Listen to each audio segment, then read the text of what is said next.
আজ আবারও হাজির জন্মদিন বাড়ির রাতের মেনু নিয়ে। তার জন্যে প্রথমেই চলে এলো লেবু, নুন, স্যালাড, তারপর ছিল গরম গরম ফিশ বাটারফ্লাই।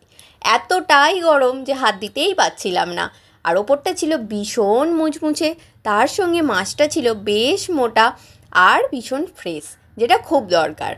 এরপর এইটা একটু সস দিয়ে খেতে কার না ভালো লাগে, জাস্ট দারুণ ছিল। তারপর চলে এলো পোলাও, তার সঙ্গে আজকে শো স্টপার মাটন। এই মাটনের গ্রেভি দিয়ে পোলাও মেখে খেতে আহা, জাস্ট দারুণ লাগছিল। আর সত্যি ভীষণ ভালো হয়েছিল, ছোটোদেরও কোনো ঝাল লাগেনি। তার সঙ্গে মাটন ভাত হয় নাকি, চলো মাটনটাও দেখো, দারুণ। এই মাটন দিয়ে একটু পোলাও এবার খাওয়া যাক, এটাও কিন্তু ভীষণ সুন্দর। তারপর চলে এলো এখানে চাটনি, পাঁপড়। চাটনি দিয়ে পাঁপড় ভাজা খেতে দারুণ লাগে। এরপর ছিল রসগোল্লা, আইসক্রিম আর